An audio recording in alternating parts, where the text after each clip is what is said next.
श्री श्री राधा श्याम सुंदर देव की जय। क्योंकि श्रीधाम वृंदावन के गौड़ीय वैष्णवों के भविष्य पर जयपुर की विचार सभा के अंतिम निर्णय का प्रभाव पड़ना असंभव था, इसलिए वे इस ज्वलंत समस्या के समाधान के लिए व्याकुल हो उठे। उस समय श्री विश्वनाथ चक्रवर्ती ठाकुर पाद गौड़ीय वैष्णव के सिरमौर थे और श्रेष्ठ आचार्य पद पर आसीन थे। पूरा गौड़ीय वैष्णव समाज उनकी छत्र छाया में स्वयं को सुरक्षित एवं सुप्रतिष्ठित अनुभव करता था। श्रीधाम वृंदावन के सभी गौड़ीय वैष्णव, गोस्वामी, महंत, शिवाधिकारी और सामान्य वैष्णव इस घोर संकट की स्थिति से उबरने के लिए श्री विश्वनाथ चक्रवर्ती पाद की शरण में गए। श्री चक्रवर्ती पाद उस समय बहुत वृद्ध हो चुके थे और जयपुर जाने के लिए सक्षम नहीं थे, इसलिए उनके इच्छानुसार दिग्विजय पंडित श्री बलदेव विद्याभूषण प्रभुपाद जी का जयपुर की गलतागद्दी की विचार सभा में गौड़ीय वैष्णव संप्रदाय का प्रतिनिधित्व करने का सर्वसम्मत निर्णय लिया गया। यह भी निर्णय लिया गया कि श्री विश्वनाथ चक्रवर्ती पाद के शिष्य श्री कृष्ण देवाचार्य भी कुछ अन्य पंडितों के साथ श्री बलदेव विद्याभूषण प्रभुपाद जी के साथ विचार सभा में जाएंगे। विचार सभा में जाने से पहले श्री बलदेव विद्याभूषण प्रभुपाद जी ने गौड़ीय वैष्णवों की श्यामानंदी शाखा के उड़ीसा के मुख्य प्रचार केंद्र श्री पाठ गोपीवल्लभपुर के तत्कालीन महंत तथा उनके परम गुरुदेव के ज्येष्ठ पुत्र श्री ब्रजनानंद देव गोस्वामी प्रभुपाद जी की सेवा में एक पत्र भेजकर सभी विषयों से अवगत कराते हुए जयपुर की सभा में अपने विजय के लिए उनकी आशीर्वाद की प्रार्थना की।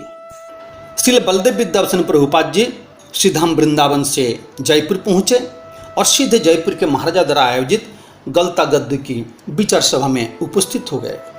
विचार सभा में भाग ले रहे चारों वैष्णव संप्रदाय के प्रतिनिधियों ने श्री बलदेव जी का स्वागत करते हुए जयपुर के महाराजा को वचन दिया कि यदि श्री बलदेव जी अपनी संप्रदाय अर्थात गौड़ीय संप्रदाय को शास्त्रीय प्रमाणों के द्वारा विशुद्ध संप्रदाय के रूप में प्रतिष्ठित कर देंगे तो ये सब उनके शिष्य बन जाएंगे।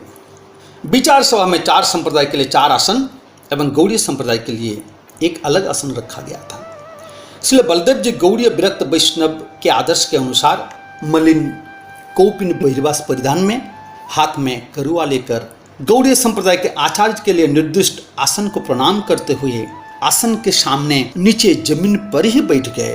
तब और संप्रदाय के आचार्यों ने उनके गौड़ीय संप्रदाय के आचार्य के लिए निर्दिष्ट आसन पर बैठने के लिए अनुरोध किया, मगर विनम्रता की प्रतिमूर्ति श्री बलदेव जी ने उस आसन पर बैठने के लिए मना किया, क्योंकि उनके मत में वह आसन गौड़ीय संप्रदाय के आचार्य के लिए निर्दिष्ट है जिस पर उनके आचार्य विराजमान है। श्री बलदेव जी स्वयं को आचार्य नहीं मानते, वे स्वयं को आचार्य के प्रतिनिधि एवं दास मानते हैं। उन्होंने माला चंदन आदि गौड़ीय संप्रदाय के आचार्य के आसन पर ही अर्पण करने के लिए अनुरोध किया। इसके बाद वाद विवाद प्रारंभ हुआ। चारों संप्रदायों के प्रतिनिधियों ने एड़ी चोटी का जोर लगाते हुए गौड़ीय संप्रदाय को अप्रतिष्ठित करने का प्रबल प्रयास किया, किंतु श्री बलदेव जी ने उनके तर्कों को काटते हुए वेद, वेदांत, पुराण, उपनिषद, श्रीमद् भागवत एवं अन्य पुराणों, उपपुराणों आदि से प्रमाण देकर श्री कृष्ण चैतन्य महाप्रभु जी के द्वारा आचरित और प्रवर्तित गौड़ीय वैष्णव संप्रदाय को श्रेष्ठता के दृढ़ रूप से स्थापित करने में सफलता पाई। चतुर्थ संप्रदाय के वैष्णव पंडितों ने जब प्रश्न किया कि वैष्णव समाज में 4 संप्रदाय ही प्रचलित है, मगर गौड़िया अपने को पंचम संप्रदाय के रूप में मानते हैं, इसलिए गौड़ीय संप्रदाय को अपसंप्रदाय कहा जाता है। इस विषय पर श्री बलदेव विद्याभूषण पाद जी अपने मत एवं सिद्धांत का स्पष्टीकरण करें। पहले श्री बलदेव जी ने दिग्विजय करके भारत के बड़े बड़े पंडितों को परास्त किया था, मगर जब से गुरुदेव श्री राधा दामोदर जी एवं प्रेमावतार श्री कृष्ण चैतन्य महाप्रभु जी की कृपा हुई, तब से सभी प्रकार के यश, मान, प्रतिष्ठा की आकांक्षा को छोड़कर ब्रज बिहारी श्री कृष्ण के प्रेम सेवा को प्राप्त करने के लिए एकांत भजन में निमग्न हो गए थे। अति दीनहीन रूप से कठोर वैराग्य का अवलंबन पूर्वक अति निष्ठा के साथ नाम जप तथा अष्टकालीन लीला स्मरण में ही तन्मय रहते थे। श्री राधा रानी के प्रेम माधुर्य में संतरण करने वाले निकुंज विलासी श्री श्याम सुंदर जी की लीला माधुर्य में सर्वदा विफल रहते थे। आज पुनर्बार दिग्विजय के सामने चुनौतीपूर्ण अवसर है। महाभाव श्री राधा रानी जी के अस्तित्व को ही चुनौती देने वाले तार्किक गण सम्मुख में उपस्थित श्री राधा कृष्ण के सम्मिलित श्री विग्रह प्रेमावतार श्री कृष्ण चैतन्य महाप्रभु जी को चुनौती देने वाले को कैसे माफ किया जा सकता है। श्री कृष्ण चैतन्य महाप्रभु एवं गुरु वर्गों को प्रणाम करके श्री बलदेव जी ने श्री राधा गोविंद जुगल की चरण वंदना की। सभा में उपस्थित सभी वैष्णव पंडितों को भी आदर सहित नमन किया। फिर उपस्थित प्रश्न को दृष्टि में रखते हुए दिग्विजय श्री बलदेव जी ने अपना पक्ष प्रस्तुत किया। पहले श्री बलदेव जी ने वेद वेदांत पुराण उपनिषद श्रुति आदि से श्री कृष्ण चैतन्य महाप्रभु जी के तत्व का वर्णन किया। आदि तत्व, पर तत्व, अनाद्यंत, सर्वाश्रय श्री गौरांग में उन्होंने सर्वसत्य निरूपित किया। रास विलासी श्री श्याम सुंदर श्री वृंदावन में सतकटी गोपियों के साथ माधुर्य में महारास में सर्वदा निमग्न रहते हैं। लीला रस आस्वादन करने के लिए ही उन्होंने अपने वाम अंग से महाभाव स्वरूपिणी श्री राधा रानी जी का प्रकट किया। श्री राधा रानी जी की प्रेम महिमा किस प्रकार है, श्री राधा रानी जी मेरे जो माधुर्य का आस्वादन करते हैं वह किस प्रकार है, मेरे अनुभव निबंधन श्री राधा रानी जी का किस प्रकार भाव उत्पन्न होता है, इन तीन विषयों को जानने के लिए ही श्री श्याम सुंदर श्री राधा रानी जी के भाव एवं अंग कांति को अंगीकार पूर्वक नवद्वीप में श्री कृष्ण चैतन्य महाप्रभु जी के रूप में प्रकट हुए। सर्वावतारी स्वयं भगवान ने भक्त भाव में भक्त रूप में प्रकट होकर स्वतंत्र मत एवं स्वतंत्र सिद्धांतों का प्रवर्तन किया। अनर्पित चरिं चिरात करुणे अवतीर्ण कलौ समर्पयितुमुन्नत जलरसां सभक्ति श्रियं हरि पुराट सुंदर दूति कदम्ब संदीपितः सदा हृदय कंदरे स्फुरतु वह सचिनंदनः। ब्रज बिहारी श्री कृष्ण के प्रेम से वाही जीव का एकमात्र लक्ष्य है। अचिंत्य भेदाभेद के द्वारा यह तत्व उन्होंने निरूपित किया। इसी सिद्धांत के आधार पर उन्होंने पंचम वैष्णव संप्रदाय श्री गौड़ीय चैतन्य संप्रदाय का भी प्रारंभ किया। इसलिए गौड़ीय संप्रदाय चतुर्थ संप्रदाय से पृथक स्वतंत्र पंचम वैष्णव संप्रदाय है। माध्य संप्रदाय से इसका कोई संबंध नहीं है। निगूढ़ सत्य के सामने अधूरा ज्ञान व्यर्थ है। जो ज्ञान प्रेम भक्ति के अनुगत में है वह ज्ञान यथार्थ है। प्रेम भक्तिहीन ज्ञान से निरीश्वरवाद प्रबल होता है। शंकराचार्य के मायावाद से खींचकर श्री गौर सुंदर ने सार्वभौम भट्टाचार्य को, श्री प्रकाशानंद सरस्वती आदि को प्रेम भक्ति के द्वारा अपने चरण सुखार्णव में डूबो दिया है। उनकी अकाट्य युक्तियों के आगे दूसरे संप्रदायों के प्रतिनिधियों की युक्तियां खंड खंड होकर बिखर गई और उन लोगों ने गौड़ीय वैष्णव संप्रदाय की सैद्धांतिक श्रेष्ठता को मान भी लिया, किंतु अंतिम पासा फेंकते हुए यह तर्क प्रस्तुत किया कि हर संप्रदाय का अपना वेदांत भाष्य होता है, पर गौड़ीय संप्रदाय का कोई निजी भाष्य नहीं था। इस आधार पर उन लोगों ने गौड़ीय संप्रदाय को स्वतंत्र संप्रदाय की मान्यता देने में असमर्थता व्यक्त की। अपने उत्तर में श्री बलदेव विद्यास्वामी प्रभुपाद जी ने स्पष्ट किया कि गौड़ीय वैष्णव संप्रदाय के प्रवर्तक श्री कृष्ण चैतन्य महाप्रभु जी ने भगवान श्री वेदव्यास जी प्रणीत श्रीमद् भागवत महापुराण को ही ब्रह्मसूत्र के भाष्य के रूप में निरूपित किया था। इस कारण से उन्होंने पृथक भाष्य की रचना नहीं करवाई थी। यद्यपि उन्होंने विशेष शक्ति का संचार करके श्री सनातन गोस्वामी, श्री रूप गोस्वामी, श्री जीव गोस्वामी और श्री गोपाल भट्ट गोस्वामी आदि के द्वारा अनेक गौड़ीय ग्रंथों की रचना करवाई थी। इसलिए जीव गोस्वामी द्वारा रचित 60 संदर्भ ग्रंथ इसका स्पष्ट प्रमाण था। मगर चारों संप्रदाय के प्रतिनिधियों ने उपरोक्त मत को स्वीकार न करते हुए जोर देकर कहा कि श्रीमद् भागवत महापुराण की रचना श्री कृष्ण चैतन्य महाप्रभु जी के आविर्भाव से बहुत पहले ही हो चुकी थी। उन लोगों ने यह भी कहा कि श्रीमद् भागवत महापुराण केवल गौड़ीय वैष्णव संप्रदाय का नहीं, उनके संप्रदायों का भी भाष्य था, इसलिए उसको केवल गौड़ीय वैष्णव संप्रदाय का भाष्य नहीं माना जा सकता था। उन लोगों ने जोर देकर कहा था कि एक स्वतंत्र वैष्णव संप्रदाय के रूप में मान्यता के लिए पृथक भाष्य रहना आवश्यक था। इस आधार पर उन लोगों ने श्री गौड़ीय वैष्णव संप्रदाय को मान्यता देने में असमर्थता व्यक्त करते हुए कहा कि आदि शंकराचार्य के समय से यही नियम चला आ रहा था कि हर संप्रदाय को अपने सिद्धांतों के अनुकूल श्रुति, स्मृति और न्याय नामक तीनों प्रस्थानों का भाष्य अवश्य हो। श्रुति प्रस्थान उपनिषद, स्मृति प्रस्थान श्रीमद् भगवद गीता और न्याय प्रस्थान वेदांत होता था, जिनके भाष्यों के बिना किसी भी संप्रदाय को मान्यता मिलना असंभव था। उन लोगों के इस रवैये को देखते हुए श्री बलदेव विद्याभूषण प्रभुपाद जी समझ गए कि विरोधी पृथक भाष्य के बिना गौड़ीय संप्रदाय को मान्यता नहीं देंगे। इसलिए उन्होंने निश्चित समय में भाष्य प्रस्तुत करने का वचन दे दिया और इसके लिए पक्षकाल समय भी ले लिया। निश्चित पक्षकाल समय में भाष्य प्रस्तुत करने का वचन देकर श्री बलदेव जी कुछ अशांत और चिंतित सी हो गए। यह वास्तव में घोर संकट का समय था उनके लिए, जिससे त्राण पाने के लिए जयपुर में विराजमान श्री राधा गोविंद देव जी के शरण में गए। भक्त को आसान जानकर ठाकुर जी 3 रात्रि में सपने में क्रमशः उनको 3 निर्देश प्रदान किए। प्रथम रात्रि के सपनादेश में केवल इतना ही कहा, कुरु।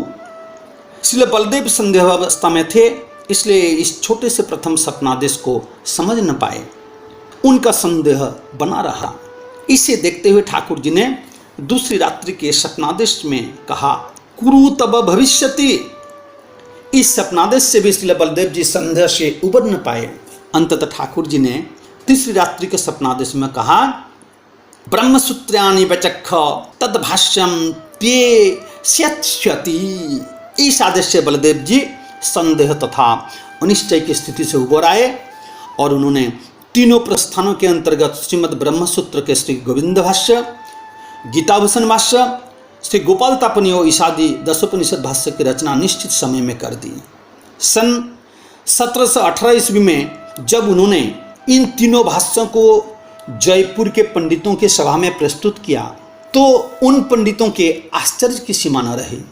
श्री कृष्ण चैतन्य महाप्रभु के द्वारा प्रवर्तित गौड़ीय वैष्णव संप्रदाय को सर्वोत्कृष्ट पंचम वैष्णव संप्रदाय के रूप में मान्यता प्रदान करने के लिए ये बाध्य हो गए, जिसके फलस्वरूप इस संप्रदाय पर मंडरा रहे अनिश्चितता का बादल भी छट गया। गौड़ीय संप्रदाय के लिए प्रस्थान त्रय का भाष्य रचना करने के कारण उन लोगों ने प्रचलित परंपरा के अनुसार श्री बलदेव जी को गौड़ीय संप्रदाय या चैतन्य संप्रदाय के आचार्य के पद पर भी अभिषिक्त कर दिया। कारण प्रचलित परंपरा ये था कि संप्रदाय के लिए जो प्रस्थान त्रय का भाष्य रचना करते हैं उनको संप्रदाय के आचार्य कहा जाता है। तो इस परंपरा के अनुसार बलदेव विद्याभूषण पाद जी हमारे गौड़ीय या चैतन्य संप्रदाय के आचार्य के पद पर अभिषिक्त हो गए। तब से वैष्णवों की 5 संप्रदाय हो गई, यथा श्री रुद्र संप्रदाय प्रारंभ श्री रुद्र जी से, आचार्य श्री विष्णु स्वामी। दूसरा श्री संप्रदाय प्रारंभ श्री लक्ष्मी जी से, आचार्य श्री रामानुज। तीसरा ब्रह्म संप्रदाय प्रारंभ श्री ब्रह्मा जी से, आचार्य श्री मध्वाचार्य। चौथा सनक संप्रदाय प्रारंभ श्री सनक, सनंद, सनातन, संत कुमार जी से, आचार्य श्री निम्बार्क। पांचवा गौड़ीय या चैतन्य संप्रदाय प्रारंभ श्री कृष्ण चैतन्य महाप्रभु जी से, आचार्य श्रील बलदेव विद्याभूषण प्रभुपाद। श्री राधा गोविंद देव जी के गौड़ीय वैष्णव पुजारियों को, जिन्हें पहले सेवा कार्य से मुक्त कर दिया गया था, दोबारा सेवा कार्यभार सौंप दिया गया। उस समय से जयपुर, गलता, करौली, श्रीधाम वृंदावन और भारत के कई अन्य स्थानों पर गौड़ीय वैष्णव संप्रदाय के व्यक्तियों के द्वारा श्री विग्रहों की सेवा का अधिकार और सुदृढ़ हो गया। इसलिए बलदेव जी इस संप्रदाय के त्राता के रूप में, रक्षाकर्ता के रूप में प्रतिष्ठित हुए। उनकी विद्वता से चमत्कृत होकर जयपुर के तत्कालीन महाराजा ने उनके प्रति विशेष सम्मान प्रकट करते हुए उनको विद्याभूषण की उपाधि से विभूषित किया और तब से उनका नाम हो गया श्रील बलदेव विद्याभूषण प्रभुपाद। जैसा कि पहले कहा जा चुका है, विचार सभा आरंभ होने से पहले चतुर्थ संप्रदाय के पंडितों ने जयपुर के महाराजा के सम्मुख प्रतिज्ञा की थी कि यदि श्रील बलदेव जी गौड़ीय वैष्णव संप्रदाय को शास्त्रीय प्रमाणों के द्वारा शुद्ध संप्रदाय के रूप में सिद्ध कर देंगे तो ये चतुर्थ संप्रदाय के पंडित श्रील बलदेव जी का शिष्यत्व ग्रहण कर लेंगे। अब जब उन लोगों ने श्रील बलदेव जी के पांडित्य से हारकर इस संप्रदाय को सर्वोत्कृष्ट पंचम वैष्णव संप्रदाय के रूप में मान्यता प्रदान कर दी तो ये पंडित अपनी प्रतिज्ञा विवशता के कारण वैष्णव चूड़ामणि श्रील बलदेव विद्यासागर प्रभुपाद जी के सम्मुख अपना शिष्य बनाने की प्रार्थना लेकर उपस्थित हुए, परंतु अपनी विशाल हृदयता का परिचय देते हुए श्रील बलदेव विद्यासागर प्रभुपाद जी ने उन सबको अपने अपने संप्रदाय में ही बने रहने के लिए कहा। हाँ, अपने विजय के प्रतीक के रूप में उन्होंने गलता गद्दी में श्री विजय गोपाल जी की सेवा का प्रकाश किया और यह नियम लागू किया कि गौड़ीय वैष्णव संप्रदाय द्वारा प्रतिष्ठित इन ठाकुर जी का आरती वहाँ पर विराजमान अन्य सभी श्री विग्रहों से पहले की जाएगी। गलता गद्दी के विचार सभा में गौड़ीय वैष्णव संप्रदाय की विजय पताका फहराकर श्री बलदेव विद्यासागर प्रभुपाद जी श्रीधाम वृंदावन लौट आए। अधीरता से प्रतीक्षा कर रहे ब्रजवासी गौड़ीय वैष्णव गोस्वामियों, महंतों, सेवाधिकारियों, सामान्य वैष्णवों एवं नागरिकों ने उनका भव्य स्वागत किया। उन सब ने श्री बलदेव विद्यासागर प्रभुपाद जी का अपने त्राता एवं रक्षक के रूप में कोटि से धन्यवाद किया और उन्हें अपना सिरमोर मानकर सिर आंखों पर बिठाया। जैसे कि हम पहले कह चुके हैं, श्री बलदेव जी ने जयपुर रवाना होने से पहले श्री श्यामानंदी गोष्ठी के उड़ीसा के मुख्य प्रचार केंद्र के तत्कालीन महंत श्री ब्रजनानंद देव गोस्वामी प्रभुपाद जी को श्रीपाठ गोपीवल्लभपुर में पत्र प्रेषित करके उनके आशीर्वाद की याचना की थी। उस पत्र की प्राप्ति पर पूज्य श्री महंत जी नाव के द्वारा श्रीधाम वृंदावन के लिए रवाना हो गए थे। वे श्री गंगा पथ से त्रिवेणी होते हुए श्री जमुना जी के प्रभाव पथ द्वारा श्रीधाम वृंदावन पहुंचे। श्रील बलदेव जी की विजय के विषय में जानकर ये बहुत ही प्रसन्न हुए। उन्होंने श्रील बलदेव जी को श्रीमती राधारानी जी के हृदय कमल से प्रकट एवं श्री श्यामानंद प्रभु जी के दर सेवित तथा अपने सेव्य श्री राधा श्याम सुंदर जी का सेवाधिकारी पद में नियुक्त कर दिया। सेवा का कार्यभार संभालने पर श्रील बलदेव विद्यासागर जी ने अनुभव किया कि श्रीमती राधारानी जी के हृदय कमल से प्रकट श्री श्याम सुंदर जी के विग्रहाकार में बहुत छोटे थे और उनके अपनी इच्छानुसार श्रृंगार आदि करना बहुत ही कठिन था। बहुत अधिक समय लगाकर और परिश्रम करके भी श्रृंगार में वह आकर्षण नहीं आ पाता था जो ये चाहते थे। उन्होंने अपने जयपुर वास के समय श्री राधा गोविंद देव जी के सर्वोत्कृष्ट श्रृंगार के दर्शन किए थे और ये चाहते थे कि श्री राधा श्याम सुंदर जी का श्रृंगार उससे भी उच्च स्तर का हो, पर यह तभी संभव था जब मंदिर में आकार में श्री राधा गोविंद देव जी जैसे बड़े विग्रह स्थापित एवं प्रतिष्ठित किए जाते। उन्होंने इस विषय में महंत श्री ब्रजनानंद देव गोस्वामी प्रभुपाद जी से प्रार्थना की और उनसे बड़े श्री विग्रह की स्थापना के लिए अनुमति भी प्राप्त कर ली। फिर किया था, उन्होंने अपने जन्मस्थान उड़ीसा के बालेश्वर जिले के अंतर्गत रेमुना के निकटवर्ती अठांतर के सन्निकटस्थ नीलगिरी से शिलाखंड मंगवाकर अपने सपनों के इष्टदेव श्री श्याम सुंदर जी के अनंत सुंदर बड़े शिव विग्रह का निर्माण कराया था एवं अष्टधातु से निर्मित श्रीमती राधारानी जी के शिव विग्रह के साथ रत्न सिंहासन पर उनकी स्थापना सन 1719 ईस्वी के बसंत पंचमी वाले दिन श्री राधा श्याम सुंदर मंदिर के मध्य स्थल पर करके अपने मन की तीव्र अभिलाषा पूर्ण की। आज दिन तक उनके द्वारा स्थापित परंपरा के अनुसार ही श्री राधा श्याम सुंदर जी का नित्य एवं नैमित्तिक श्रृंगार होता चला आ रहा है, जो भक्तों के मन को बरबस मोह लेता है। विशेष रूप से अक्षय तृतीया के चंदन श्रृंगार और कार्तिक नियम सेवा के 35 दिन 35 प्रकार के लीलाओं के श्रृंगार तो और भी अधिक मनमोहक होते हैं। श्री राधा श्याम सुंदर जी की सेवाधिकारी नियुक्त किए जाने के तुरंत बाद श्री बलदेव विद्यासागर प्रभुपाद जी ने श्रीधाम वृंदावन में पांचों संप्रदायों में प्रथम मंगला आरती श्री राधा श्याम सुंदर जी के मंदिर में होने का प्रथा चालू की, जो आज तक जारी है। जयपुर की विचार सभा से लौटने के पश्चात ये निरंतर 50 वर्ष से भी अधिक समय श्री राधा श्याम सुंदर जी की प्रेम सेवा में ही रहे। यहाँ रहकर ही उन्होंने अपने अधिकांश ग्रंथ की रचना की। श्रील बलदेव विद्याभूषण प्रभुपाद जी द्वारा विरचित एवं आज तक उपलब्ध कुछ ग्रंथों की सूची में आपके सामने वर्णन कर रहा हूँ। श्री ब्रह्मसूत्र के श्री गोविंद भाष्य, श्री गोपाल तापनी उपनिषद भाष्य, ईशादी दशोपनिषद भाष्य, श्री गीताभूषण भाष्य, श्री विष्णु सहस्रनाम भाष्य, श्री नमार्थ सुधा, सिद्धांत रत्न भाष्य पीठक, प्रमेय रत्नावली, सिद्धांत दर्पण, वेदांत समंतक, श्रीमद् भागवत टीका वैष्णवानंदिनी, साहित्य कौमुदी टीका श्री कृष्णानंदिनी, ऐसज कादम्बिनी, काव्य कौस्तुभ, छंद कौस्तुभ भाष्य, श्री लघु भागवतामृत टिप्पणी सारंगरंगदा, नाटक चंद्रिका टीका, स्तबमाला विभूषण भाष्य, श्री तत्व संदर्भ टीका, श्री श्री श्यामानंद शतकम टिप्पणी, व्याकरण कौमुदी, गुप्त धाम छत्र। बलदेव विद्याभूषण पाद के और भी बहुत सारे ग्रंथ हैं जो अभी उपलब्ध नहीं है। इसलिए बलदेव विद्याभूषण प्रभुपाद जी के केवल 2 शिष्य के नाम मालूम हो सका है, जो इस प्रकार है। एक श्री नंद मिश्र, सिद्धांत दर्पण के टीकाकार। 2 श्री उद्धव दास, उपासना पद्धति के रचयिता।